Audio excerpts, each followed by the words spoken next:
Dear all my students, good morning, good afternoon and good evening everyone. और आप देख रहे हैं सीखोपीडिया यूट्यूब चैनल। आप सभी को पता है आपके प्रैक्टिकल एग्जाम आपके सर पे, और प्रैक्टिकल एग्जाम की डेट भी आ चुकी है और प्रैक्टिकल एग्जाम जो है जल्द ही आपके कंडक्ट होने वाले हैं। अब सवाल ये उठता है कि जब प्रैक्टिकल एग्जाम की बात आती है तो बच्चे यानी स्टूडेंट जो हैं वो प्रैक्टिकल एग्जाम का नाम सुनते ही घबरा जाते हैं, नर्वस हो जाते हैं, हेजिटेट हो जाते हैं और सोचने लगते हैं कि जो प्रैक्टिकल एग्जाम होगा तो एक्सटर्नल कैसा आएगा, एक्सटर्नल वाइवा में क्या क्या पूछेगा, कैसे कैसे क्वेश्चंस पूछेगा, इस तरह के बहुत सारे क्वेश्चन उसके मन में होते हैं। तो जैसी बात है वो घबराएगा।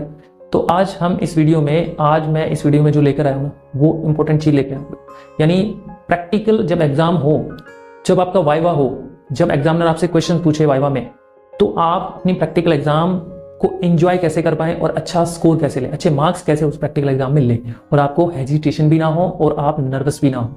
तो इसके लिए कुछ मैं टिप्स बताऊंगा और वो टिप्स किसके बेस पे बताऊंगा मैं आपको बताना चाहता हूं, क्योंकि प्रैक्टिकल एग्जाम एक्सटर्नल बन के प्रैक्टिकल एग्जाम हमने भी लिया है और बच्चों को प्रैक्टिकल एग्जाम देते हुए भी देखा है, यानी ऑब्जर्व किया है और खुद का हमारे पास एक्सपीरियंस भी है। तो मेरे एक्सपीरियंस से और मेरी ऑब्जर्वेशन से मैंने बहुत सारी चीजें ऑब्जर्व करने के बाद मैंने कुछ टिप्स बनाई है। अगर आप इन टिप्स को फॉलो करते हैं तो इन टिप्स के जरिए आप अपने प्रैक्टिकल एग्जाम को एंजॉय तो करेंगे ही करेंगे, प्लस अच्छा स्कोर भी ले पाएंगे। ठीक है, तो चलिए स्टार्ट करते हैं। टिप्स नंबर फर्स्ट, सबसे पहले टिप्स की बात करें तो सबसे पहले फर्स्ट इंप्रेशन। ध्यान रहे जब भी प्रैक्टिकल एग्जाम में आप जाएंगे तो आपका फर्स्ट इंप्रेशन बहुत अच्छा होना चाहिए। अभी फर्स्ट इंप्रेशन क्या है, जब आप प्रैक्टिकल एग्जामिनर आपको जब बुलाए और जब आप प्रैक्टिकल एग्जामिनर के सामने जाएं तो सबसे पहले आपको उनको मॉर्निंग विशेष या जो भी जिस टाइम भी है, गुड इवनिंग, गुड आफ्टरनून या फिर आपका गुड मॉर्निंग, जो भी जिस टाइम हो आपको वो विशेष करनी है सबसे पहले। उसके बाद जब प्रैक्टिकल एग्जामिनर कहे बैठने के लिए तो आपको बैठना है। और ध्यान रहे आपके अंदर एक पॉजिटिव एटीट्यूड होना चाहिए, एक पॉजिटिव एटीट्यूड होना चाहिए और फेस पे आपकी हल्की सी स्माइल होनी चाहिए, क्योंकि फेस पे आपकी हल्की सी स्माइल है और पॉजिटिव एटीट्यूड है तो आपका इंप्रेशन बहुत अच्छा होगा। तो पहली टिप्स में आपको ध्यान रखना है। और आपकी जो ड्रेसिंग सेंस है वो वेल होनी चाहिए, एकदम बिल्कुल नीट एंड क्लीन आपकी ड्रेसेस होनी चाहिए और आप उनके सामने अच्छे से वेल, मतलब बोल सकते हैं ना कि बिल्कुल टिप टॉप होके जाना है आपको वो, लेकिन स्कूल ड्रेसेस में आपको जाना है।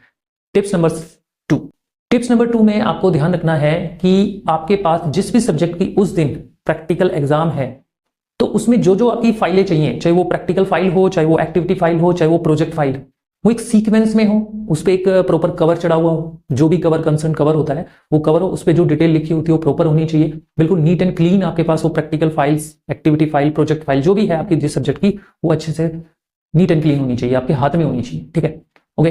टिप्स नंबर थ्री में आपको ध्यान रखना है कि अब एग्जामिनर आपसे क्या करेगा, क्वेश्चंस करेगा, जाहिर सी बात है, क्योंकि मेन इंपॉर्टेंट वाइवा होता है। तो प्रैक्टिकल एग्जाम में जब भी आप एक्सटर्नल एग्जामिनर आपसे वाइवा ले कोई भी क्वेश्चन पूछे तो अगर आपको उस क्वेश्चन का आंसर पता है तो उसका आंसर जो है क्लियर दे, पॉइंट टू पॉइंट दे, घुमा फिरा के उसका जवाब ना दे। ध्यान रखना कि अगर आपको उसका आंसर आता है तो पॉइंट टू पॉइंट दे और आपको क्लियर उसका आंसर होना चाहिए जो उनको समझ पाए।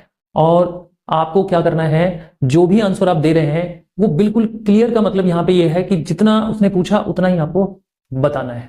ठीक है, अब टिप्स नंबर आपकी फोर्थ पे चलते हैं। टिप्स नंबर फोर्थ क्या है, मान लो आपका वाइवा हो रहा है और एग्जामिनर आपसे क्वेश्चन पूछ रहा है लेकिन आपको क्वेश्चन नहीं आता तो आपको चुपचाप नहीं बैठना, आपको साइलेंट मोड पे नहीं बैठना है। ठीक है, ध्यान रहे आपको साइलेंट मोड पर नहीं बैठना है। अगर आपको नहीं आता तो आपको सॉफ्टली और स्माइलिंग फेस से बोलना है, सर या ma'am, I don't know because I forget this time.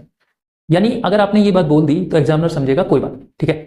ठीक है, वो उसका काम है, वो नंबर कितने देगा, बट आपने जो बोला आप चुपचाप नहीं बैठे। ठीक है, आप चुपचाप नहीं बैठे, आपने कोई जवाब दिया, ये इंपॉर्टेंट है। ये टिप थी 4। टिप्स नंबर 5 में आपको ध्यान रखना है, आपको सबसे इंपॉर्टेंट चीज ये है कि आपके जो भी सब्जेक्ट है आपका और उस सब्जेक्ट में जो चैप्टर्स है, टिप नंबर 5 चल रहा है ना, इस टिप नंबर 5 में मैं जो आपको बता रहा हूं ये ध्यान देना है आपको कि आपके सब्जेक्ट, कोई भी सब्जेक्ट है आपके पास, उसमें देखना पड़ेगा आपको कितने चैप्टर्स है। टोटल मान लो 10 चैप्टर्स, तो 10 चैप्टर्स के सीक्वेंस में आपको नाम पता होना चाहिए। जैसे चैप्टर नंबर फर्स्ट का नेम क्या है, चैप्टर नंबर सेकंड का नेम क्या है, ऐसे ही आपको सीक्वेंस में जितने भी चैप्टर्स हैं उनके नाम पता होने चाहिए। इसी के साथ नाम तो पता होने ही चाहिए, आपको फर्स्ट चैप्टर और लास्ट चैप्टर के टॉपिक्स भी याद होने चाहिए। टॉपिक्स का मतलब है आप थोड़ा फर्स्ट चैप्टर और लास्ट चैप्टर को जो है, जो भी सब्जेक्ट है आपका, उसको अच्छे से पढ़ लें, ताकि अगर एग्जामिनर फर्स्ट चैप्टर से पूछता है कोई क्वेश्चन या लास्ट चैप्टर से कोई क्वेश्चन पूछेगा तो आप बता पाए। थोड़ा आपको ये भी करना है। टिप्स नंबर 6, अब ध्यान रहे आपको ये बात आप गांठ मान ले कि जब भी जब भी एग्जामिनर आपका वाइवा खत्म कर रहा हो तो आप जाते वक्त आप उनको थैंक यू बोले, thank you and nice to meet you भी बोले, ताकि जाते वक्त जो है एग्जामिनर थोड़ा खुश हो, यानी वो समझे कि बच्चा जो है मेरे सामने आया तब भी उसने विशेष की, और जब जा रहा है तब भी कुछ अच्छा ही बोल के जा रहा है, चाहे वो आपसे किसी भी तरह का ट्रीट करे। तो ये चीज़ आपको ध्यान रखनी है, इन टिप्स को फॉलो करें, 5 टिप्स को फॉलो करें और अपने प्रैक्टिकल एग्जाम को अच्छे से एंजॉय करें। So thank you very much और good luck and best of luck for your practical exam and viva. Thank you.